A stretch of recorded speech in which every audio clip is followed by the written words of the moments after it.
because history is being made right now. This is the crossroads, and if the vessel is sunk, that's it. It's gone.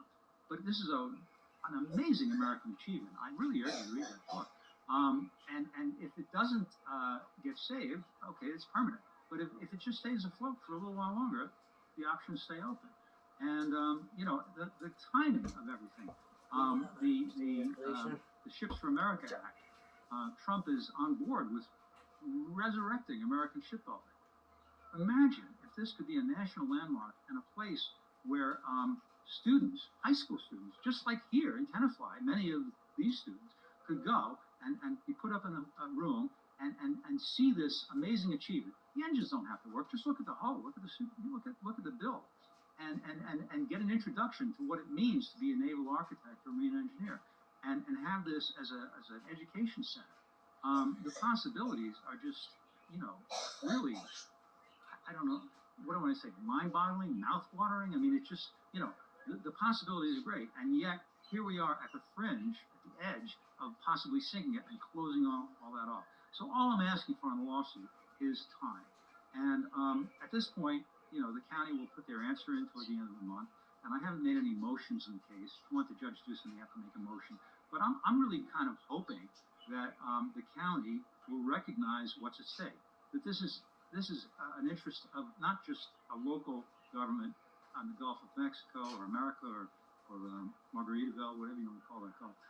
But the bottom line is it's a national interest. This is something that the U.S. put a lot of effort and time and thought into to build, and it's something that we have,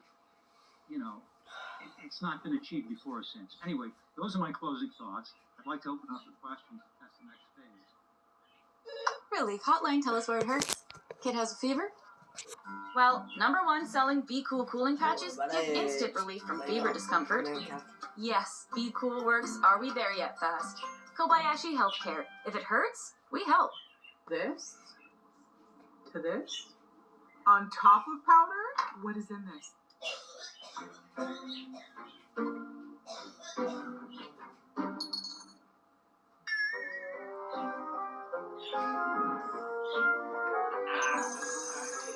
When life calls for a little peanut butter M&Ms. Oh, wow. We got this. Folks, this is history in the making. The United States Mint has just... Yeah.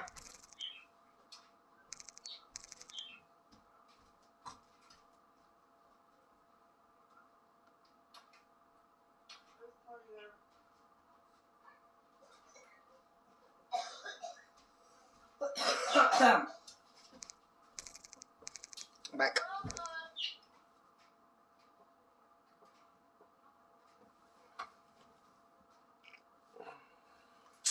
Release the first. So the plan, the development ideas for the terminal, I'll speak briefly on. Kiwanis Bay Terminal, we dub it GBX, is a large marine facility in South Red Hook, Brooklyn. Historically, that these ships keep coming to me in one form or another. So today we are proposing the SS United States for Kiwanis Bay Terminal. We are proposing a dynamic environment. Dan spoke a little bit where we're focusing on marine education. We also have programs for native saltwater marsh environmental remediation, classrooms for elementary school, upper school, and even international studies. Think of it as a global think tank aboard a ship.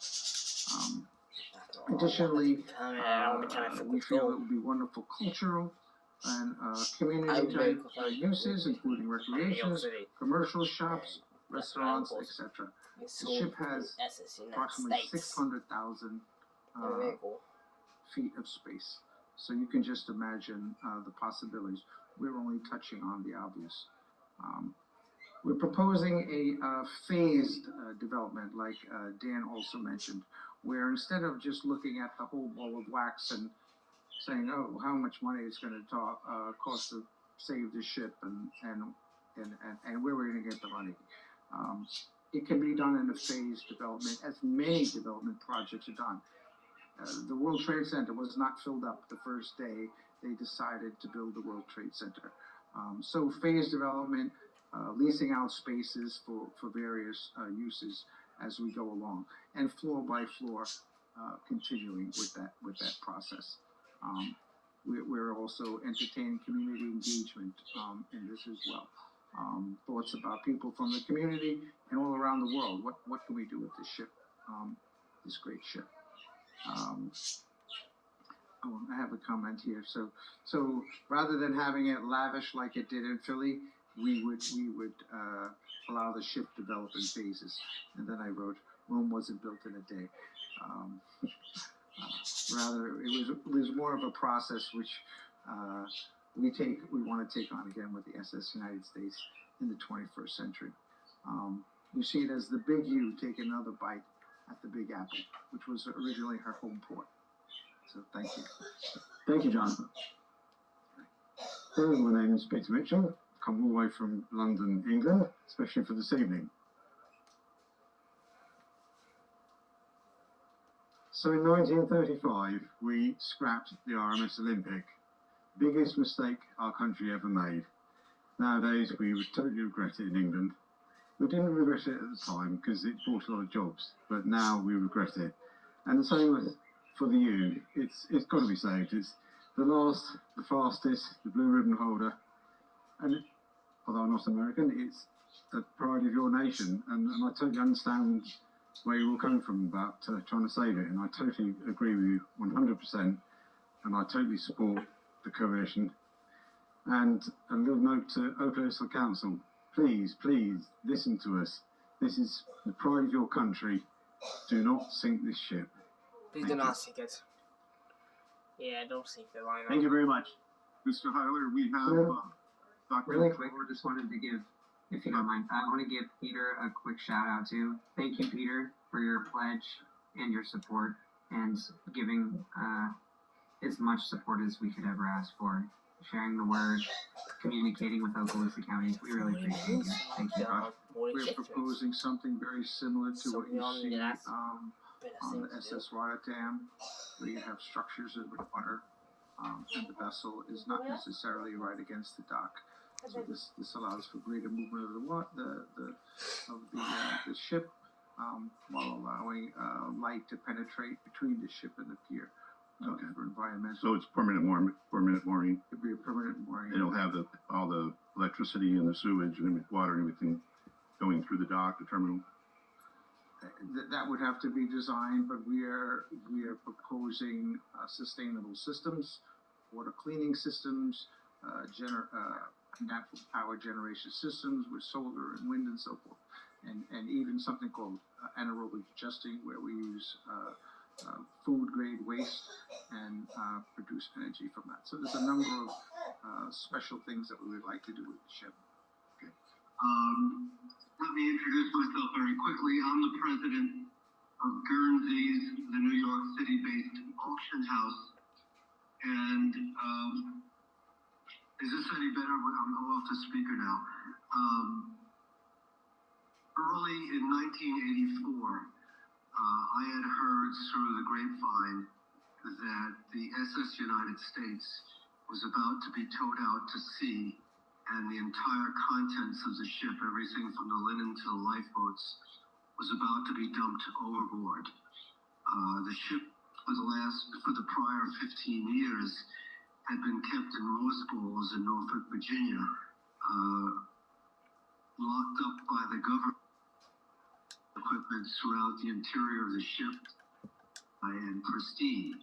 But at that point, in 1979 or thereabouts, after being in mothballs for 10 years, a West Coast syndicate acquired the ship for the purpose of converting her from the sleek ocean liner that she was to a slow-moving love boat type cruise ship. Capable of going from the west coast to the east coast via the Panama Canal, which it could squeak through literally by inches. And to convert her, to open up the enclosed promenades, and to make her comfortable for cruising in the gentle weather of the Caribbean. Everything on board, the modernist design, was going to be eliminated, and the easiest way these new owners saw fit to doing that was to tow her out to sea 400 miles with a big crew on board and dump everything into the Atlantic. I had seen that ship as a boy growing up in New York as it was docked on the Hudson, and I just couldn't conceive of such a dumping. I thought that was just a terrible situation. So I quickly went to the owners of the ship and proposed an auction as a way to preserve the items. They liked the idea so much that rather than go with me and our upstart little auction house, which had been in business a couple of years, they went to Sotheby's and Christie's, the world's largest auction house. Fortunately for us, Sotheby's and Christie's said if they had 10 years to produce that auction, it would be too logistically difficult. It just couldn't be done. So the owners of the ship came back to me, said, okay, Big Shot, you want to do it? You have 3 months. And that's where the saga really begins. And in discussions with Jason Wade of this wonderful group dedicated to preserving the ship, plans are afoot to take it from that point when we got started and to spend an evening where I'd be. We need government support, and we need to expand this community of people that believe in the future of the ship. Without those 3 things, without one of those 3 things, we will fail. So I just want us to be real about what we're facing, number 1. Number 2, it's fascinating that the gentleman from Maine has proposed the ship as a place for detainees on their way out of the country, when the purpose of the vessel in so many ways was to bring immigrants into America. I do not agree personally with that as a use for the vessel. However, there are a variety of opinions, there are a variety of political perspectives.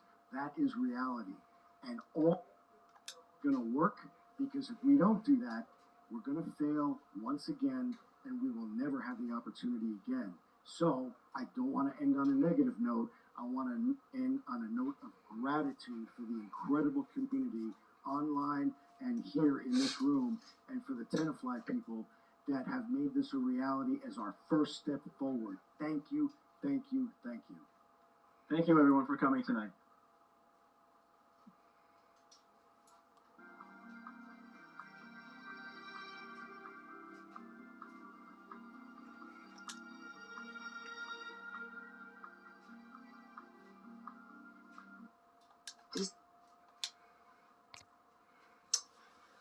So that was the first step forward to saving the SS United States. So the if you didn't hear that one person, they actually put a lawsuit against Oceanica, Florida. So they can get more time to buy the ship, tow her to Brooklyn, New York, and put it back up. Well, Brooklyn, New York was actually used to be her pier. She's been docked in Philadelphia almost for 3 decades. So with that, peace.